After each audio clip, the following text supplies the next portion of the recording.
ये मूवी है दो स्टूडेंट्स की जो कई महीनों के लिए एक आइलैंड में फंस जाते हैं और हम देखेंगे कि वो दोनों उस आइलैंड में क्या क्या कांड करते हैं। तो मूवी की शुरुआत में हम एमिलाइन नाम की एक लड़की को देखते हैं जो बहुत ही इंटेलिजेंट और अपने क्लास की बहुत ही खूबसूरत लड़की होती है। इसीलिए उसके बहुत सारे दोस्त होते हैं और खूबसूरत होने के कारण कॉलेज के सभी लड़के उससे बात करने का बहाना ढूंढते रहते हैं।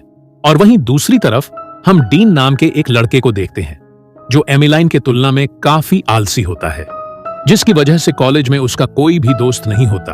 उसके बाद उनके क्लास में एक टीचर आता है जो उन लोगों को बताता है कि एक प्रोजेक्ट के लिए क्लास के कुछ स्टूडेंट्स के एक ग्रुप को एक आइलैंड में ले जाया जाएगा, जहां पर उन्हें गरीब बच्चों के एक स्कूल को रेनोवेट करने से लेकर उनके अच्छे फ्यूचर के लिए कुछ मदद करनी होगी। और उस ग्रुप में एमिलाइन और डीन का भी नाम होता है। उसके बाद उस ग्रुप के सभी स्टूडेंट्स उस आइलैंड में पहुंच जाते हैं और वो आइलैंड दिखने में काफी खूबसूरत था, इसीलिए वहां पर सभी स्टूडेंट्स काफी एंजॉय करते हैं और इसके साथ ही वो अपने प्रोजेक्ट पर काम भी करते हैं। उसके बाद शाम को एमिलाइन दोस्तों के साथ जब अपने रूम में होती है तब उसकी एक दोस्त उसको एक पार्टी में चलने के लिए कहती है, लेकिन एमिलाइन पहले तो जाने से मना कर देती है, पर उसके दोस्त के काफी जिद करने पर वो मान जाती है। इसलिए वो सभी फ्रेंड्स तैयार होकर उस पार्टी में पहुंच जाते हैं और वो पार्टी समुद्र के किनारे एक बोट पर हो रही थी।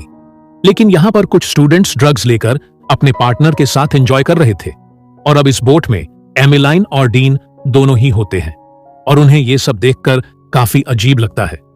इसी दौरान कुछ पुलिस वाले उस बोट को घेर लेते हैं क्योंकि उन्हें पता चल गया था कि इस बोट पर ड्रग्स इस्तेमाल हो रहा है। तब पुलिस वालों को देखकर वो सब काफी डर जाते हैं और इसी हड़बड़ी में एमिलाइन का पैर फिसल जाता है और वो पानी में गिर जाती है। तब ये देखकर डीन उसको बचाने के लिए वो भी पानी में कूद जाता है और वो एमिलाइन को बचाकर एक छोटी बोट में चढ़ जाता है, पर डीन उस बोट की रस्सी को काट देता है। दरअसल डीन पुलिस के चक्कर में पड़ना नहीं चाहता था और वो सोच रहा था कि पुलिस के जाने के बाद वो दोबारा वापस चला जाएगा, लेकिन बाद में उसको पता चलता है कि इस बोट में मोटर ही नहीं है, इसीलिए उनका बोट पानी की लहरों से तैरते हुए काफी दूर चली जाती है। उसके बाद टीचर सभी स्टूडेंट्स को बताते हैं कि तुम लोगों के अय्याशी के कारण इस ट्रिप को यहीं पर कैंसिल किया जाता है और अब सभी को वापस चलना होगा। लेकिन तभी एमिलाइन की दोस्त टीचर से कहती है कि एमिलाइन का रात से कुछ भी अता पता नहीं है और उसका फोन भी बंद है, और साथ ही उन लोगों को पता चलता है कि डीन भी कल रात से गायब है। फिर दूसरी तरफ हम एमिलाइन और डीन को देखते हैं जो कि समुद्र के बीचों बीच फंस चुके थे, पर डीन को एक आइलैंड दिखाई देती है जिसे देखकर उसको ऐसा लगता है कि वहां पर कोई ना कोई जरूर होगा, इसलिए वो दोनों बोट को लेकर उस द्वीप तक पहुंच जाते हैं। और दूसरी तरफ हम एमिलाइन और डीन के पेरेंट्स को देखते हैं जिनको पता चल चुका था कि उनके बच्चे खो चुके हैं, इसीलिए वो स्कूल वालों से पता करने के लिए यहां पर पहुंच जाते हैं और वो स्कूल वालों से अपने बच्चों को जल्द से जल्द ढूंढने के लिए कहते हैं। और दूसरी तरफ डीन और एमिलाइन आइलैंड में लोगों की तलाश करते हुए इधर उधर घूमने लगते हैं, लेकिन यहाँ पर उन्हें कोई भी नहीं मिलता और वो दोनों समझ जाते हैं कि अब वो दोनों यहाँ पर फंस चुके हैं। इसीलिए वो दोनों वापस अपने बोट के पास जाने लगते हैं, लेकिन उनका बोट वहां पर नहीं था। दरअसल वो बोट पानी के साथ बह गया था। फिर इसी तरह शाम हो जाती है और वो दोनों भी काफी थक चुके थे, इसीलिए वो दोनों वहीं पर सो जाते हैं। फिर दूसरी तरफ हम डीन और एमिलाइन के पेरेंट्स को देखते हैं जो टीचर्स के ऊपर दबाव बना रहे थे कि उनके बच्चों को जल्द से जल्द ढूंढा जाए। फिर अगली सुबह डीन की जब आंख खुलती है तब वो नहाने के लिए समुद्र में चला जाता है और एमिलाइन जब पीने के लिए पानी भर रही थी तब जंगल में उसको किसी की आहट सुनाई देती है, लेकिन इधर उधर देखने पर उसको कोई भी दिखाई नहीं देता। उसके बाद उन दोनों को काफी भूख लगता है, इसीलिए वो दोनों आइलैंड के नारियल और केले तोड़कर खाना लगते हैं। अब कॉलेज में तो ये दोनों एक दूसरे से इतना बातचीत नहीं करते थे, लेकिन यहाँ पर वो दोनों एक दूसरे को पसंद करने लगे थे। और दूसरी तरफ पुलिस वालों को लगता है कि वो दोनों अब मर चुके हैं क्योंकि उनको गायब हुए 1 महीना हो चुका था, इसीलिए अब सिर्फ उनके डेड बॉडीज को तलाश करने का फैसला किया जाता है। लेकिन उनके पेरेंट्स अभी भी उनका तलाश कर रहे थे। उसके बाद हम डीन और एमिलाइन को देखते हैं जो एक दूसरे से बात कर रहे थे, लेकिन तभी डीन को अचानक वहां पर एक कंकाल दिखाई देता है जिसे देखकर वो काफी ज्यादा डर जाता है और साथ ही एमिलाइन भी उसे देख डर जाती है। अब उस कंकाल को देखकर एमिलाइन को ऐसा ही लगता है कि कुछ समय के बाद उनका भी यही हाल होगा, लेकिन डीन उसको समझाता है कि हमारे साथ ऐसा कुछ नहीं होगा, हमारे पेरेंट्स हमें जल्द ही ढूंढ लेंगे और हम सही सलामत अपने घर चले जाएंगे।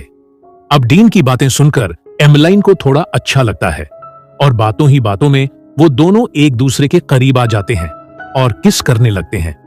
इसके बाद वो दोनों वहीं पर इंटीमेट होने लगते हैं और वो दोनों एक दूसरे में इतना खो जाते हैं कि वो भूल जाते हैं कि वो दोनों यहां पर फंसे हुए हैं।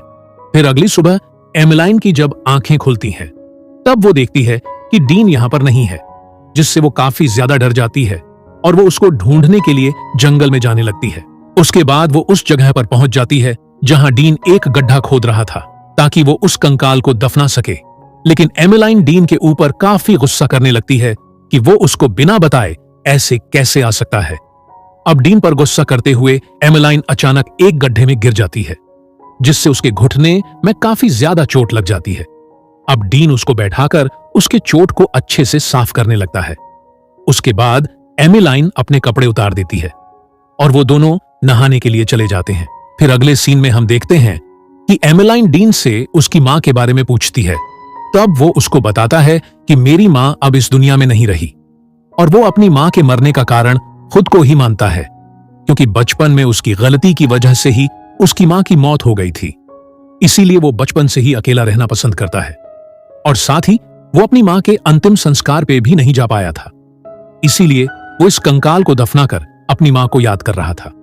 फिर दूसरी तरफ हम डीन और एमिलाइन के पेरेंट्स को देखते हैं, जो कि अपने बच्चों को लगातार बहुत दिनों से ढूंढ रहे थे, लेकिन अब वो भी हार मान लेते हैं। उन्हें लग रहा था कि वो दोनों अब शायद मर चुके हैं, इसलिए वो वापस अपने घर लौट जाते हैं। लेकिन दूसरी तरफ डीन और एमिलाइन इस खूबसूरत आइलैंड में एक दूसरे को काफी ज्यादा प्यार करने लगे थे और यहां पर वो दोनों बहुत ज्यादा खुश भी थे और साथ ही वो दोनों अपने इमोशंस कंट्रोल नहीं कर पाते थे, जिससे हमेशा वो दोनों एक दूसरे के करीब आकर इंटीमेट होने लगते हैं। फिर एक दिन अचानक डीन को एक प्लेन की आवाज सुनाई देती है, जिससे वो दौड़कर फ्लेयर गन लेने के लिए जाता है ताकि वो फ्लेयर गन को चलाकर प्लेन को सिग्नल दे सके। लेकिन काफी ज्यादा ढूंढने पर भी वो फ्लेयर गन नहीं मिलती और वो प्लेन वहां से चला जाता है। उसके बाद उन दोनों को लगता है कि वो दोनों शायद यहां से कभी नहीं निकल पाएंगे। लेकिन तभी डीन को एक आवाज सुनाई देती है और वो उस आवाज का पीछा करते हुए उसकी तरफ जाने लगता है, पर वहां जाकर उसको पता चलता है कि ये आवाज एक ब्लैक पैंथर की है, जिसे देखकर डीन काफी ज्यादा डर जाता है और तेजी से वहां से भागने लगता है। अब वो ब्लैक पैंथर भी उसका पीछा करने लगता है। फिर एमिलाइन को भी जब ये आवाज सुनाई देती है, तब वो डीन को ढूंढने के लिए जाने लगती है। लेकिन जब वो डीन के पास पहुंचती है, तब वो देखती है कि डीन ने उस ब्लैक पैंथर को जान से मार दिया है। उसके बाद वो दोनों रहने के लिए बांस का एक घर बनाने लगते हैं, क्योंकि उन दोनों को एहसास हो चुका था कि अब वो दोनों यहां से कभी निकल नहीं पाएंगे। फिर दूसरी तरफ हम उनके माता पिता को देखते हैं, जो आज भी उन्हें काफी ज्यादा मिस कर रहे थे। अब डीन और एमिलाइन जब आराम कर रहे होते हैं, तब ऊपर से एक बोतल गिरती है। जब ये दोनों ऊपर देखते हैं, तब उन्हें पता चलता है कि एक बंदर उनका सारा सामान लेकर पेड़ पर चढ़ गया है और उसके हाथ में वो फ्लेयर गन भी होता है। तब वो दोनों उस बंदर से फ्लेयर गन को नीचे फेंकने का इशारा करते हैं, लेकिन वो बंदर उस फ्लेयर गन को नीचे नहीं फेंकता। तब एमिलाइन उस बंदर को केले का लालच देने लगती है, जिससे वो बंदर उस फ्लेयर गन को नीचे फेंक देता है। फिर थोड़ी देर बाद वहां से एक प्लेन गुजरने लगती है, जिसकी आवाज सुनकर वो दोनों बाहर आते हैं और उस फ्लेयर गन को चलाते हैं, जिससे हेलीकॉप्टर में बैठे लोग उनको देख लेते हैं और उनको बचा लिया जाता है। उसके बाद जब वो लोग एयरपोर्ट पर पहुंचते हैं, तब उनके पेरेंट्स और उनके काफी सारे दोस्त उनको रिसीव करने आते हैं। अब एमिलिन के दोस्त उसको घेर लेते हैं, जिससे डीन अकेला रह जाता है। उसके बाद डीन अपने पिता के साथ घर आ जाता है।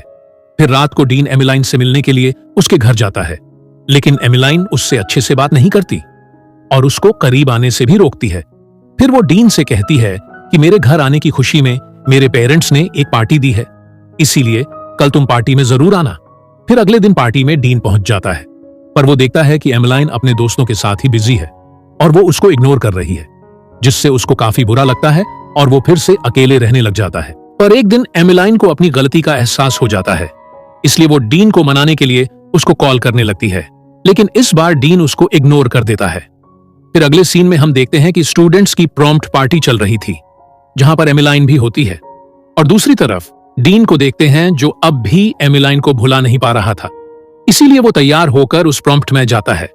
तब एमिलाइन उसके पास जाकर उसको किस करती है और वो दोनों फिर से एक साथ आ जाते हैं और इसी के साथ ये मूवी यहीं पर खत्म हो जाती है।